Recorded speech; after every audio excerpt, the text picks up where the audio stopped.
Hola. Hello, everyone. First of all, thank you so much for giving the honor to speak here. When I first began to write my speech, I was going to write about choice and adversities and experiences. And then I figured that all of you have probably gone through some sort of adversity in your life or some sort of experiences in your life that you have gone through, you've had support, and because you probably wouldn't be here today. So after months of writing that speech, I decided to throw it out. So I decided that I'm going to tell you a story instead. So I first want to tell you about when I was 13 years old as a grade 7.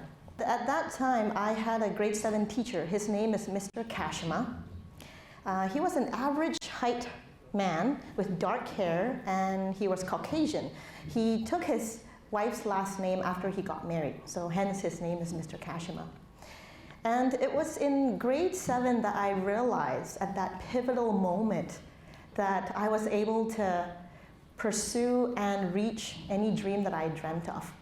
And I'll tell you that story. So first, let me paint a picture for you, and I'd like you to go on a journey with me. So picture it's 1991. I don't know, maybe some of you are not even born yet, but try to picture it's 1991. And I went to a school that has, it has two floors. And my classroom was on the second floor. And to get to my classroom, you had to walk up these stairs. And with every step that you took, you can hear the creak in the stairs. And as you look down, there was this brown 1960s style linoleum on the ground. And there were cracks and holes everywhere that you walked. And in the hallway, you can almost hear the chatter of students talking about what they're going to have for lunch, who their latest crush was. And then you appear into my classroom. So my classroom was an average classroom, had big bright windows that overlooked a field, and the field was gravel, not grass. And in front of the classroom, there were these big blackboards. And on the ledge of the blackboard, I want you to imagine that there's a thick dust of chalk dust right at the bottom. And as you looked up to the ceiling, you can see industrial fluorescent lights and with a whole maze of plumbing pipes. And I can still remember my desk. I walked to my desk, and there were one of those green ones that had the little cubby space underneath where you write. I can't fit in it now, but at that time I could fit in it. And you could also hear friends talking.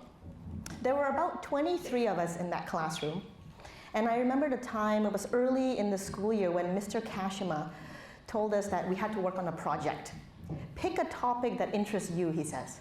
So I decided to pick planes and jets. Because I think I picked that because I thought they were great human inventions. And perhaps I picked them also because they were a great interest of my dad. And I wanted to like the same things as my father at that time. And so what I decided to do for that project is I decided to make a model of a plane. So I used toothpicks, skewers, paint, tissue paper, and I decided to paint the plane gray and white. And after I worked on it at home, I decided to bring it to class to hand it in. And it was raining at that time. And if you've ever been to Vancouver, it's always raining. And I had my umbrella, and as a kid, it was really hard to avoid puddles in the ground, right? So I arrived in class. The plane was a little bit wet. I was a little bit wet. And I looked at my plane. I looked at it, and I was like, it's not perfect. It can't fly. It's not to scale. So I walked across my classroom to my desk, and I was a little bit disappointed. I put the plane onto my desk, and I said, Mr. Kijima, here's my plane. And so I was like, okay, good, that's your plane. So the next morning, I came to class the same way, walked up those stairs, through the hallways, into the class, hung my coat up.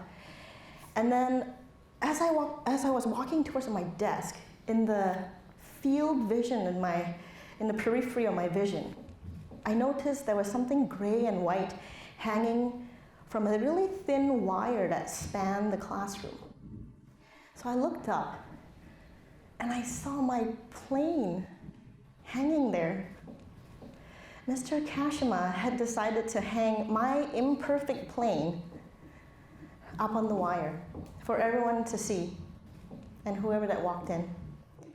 And for that brief moment, it almost looked like it was flying. Maybe it's because of a little bit of gust of wind from the vent in the class. And also at that moment, I felt that he was proud of me and that he cared for a student, and to tell her that he was proud of me. And so a couple days later, Mr. Kijima says, okay, you made a model, so now it's time to talk about it. Give a presentation about it. How did you do it? And I was saying, presentation? Are you serious? I can't do presentations. I was so nervous. So I didn't want to do it. And so what I decided to do was I told Mr. Kijima, like, do I have to do this presentation? Didn't I make the model? Isn't that good enough? So I know it's important to be able to communicate what you do. I was like, why? They can just see it. So he says, no, Poh, it's important to be able to communicate your intent, because then change can happen. And when I was 13, I didn't really understand what that meant. And so I still didn't want to do the presentation. And I wrote about how I felt about doing that presentation in my class journal. And it's these journals I've been holding in my hand. They're from when I'm 13 years old, over 25 years ago, and I still keep them from my teacher. And in it, I talk about how I don't want to do this presentation because people will think it's stupid. People will think that I'm not good enough. My plane's not good enough.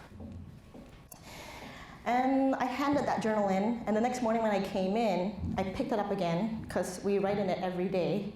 And as I was turning to the blank page, I saw a little bit of red writing in the journal. And it was a reply from Mr. Kijima. And I'm going to read the quote that he wrote to me. He says, Poh, it is through mistakes that we make that we learn. We are all a bit nervous in front of other people. Me too. The more you do it, the better you will get. I was very proud of you when you did your speech. I was very proud of you. So that particular 4 words, I was very proud of you, made a difference in my life. Because these journals, I didn't know what Mr. Kijima had in mind when he had us write this. I don't know if it's because he was trying to evaluate our writing. Maybe he's just trying to find something for us to do. But these journals are unspoken support, encouragement, and belief in a student in his classroom. I mean, in grade 7, and when you're 13 years old, you're always under pressure. You're under pressure to do well in school. You're under pressure to live up to your parents' expectations. You're under pressure to fit in with your friends. And for me at that time, in addition to challenges, as a grade 7, 13-year-old, I was also a child survivor of domestic violence in my family. Every day there was violence in my family for the 18 years that I grew up. But I never spoke about this in my journal. And it's through these journals that I realized that Mr. Kijima is not only a teacher. He's a teacher that teaches beyond the subject. He's a teacher that teaches beyond discipline. He's a teacher that cared for every student in his classroom, and especially cared for an immigrant child that just immigrated to Canada who didn't really fit in the culture. And he cared to ask how I was every day. So he was a teacher that taught from the heart, and more importantly, with the heart. So I'm all grown up now, as you can see. I'm not 13. And I take what Mr. Kijima has taught me to heart. And through him, he taught us a lot of things. He taught us how to make changes in the world. And I'm one of his students that want to change the world. I'm pursuing my second PhD in education. My first PhD is in stem cell biology. I'm an entrepreneur, a mother of two. I mentor students in business. I volunteer. And I do all this because it was at that pivotal moment that he told me that I can do the things that I want to do. Mr. Kijima is a teacher that inspires teachers. It's a teacher that inspires students. He generated a ripple in the water that touched so many lives. And as I end my speech, I think everyone in our lives here, in this audience here, needs a Mr. Kijima in their life. Choose to care. Choose to care for each other, even though we're different with our skin color or what we believe in. Choose to care for each other, even though how subtle it is. Thank you.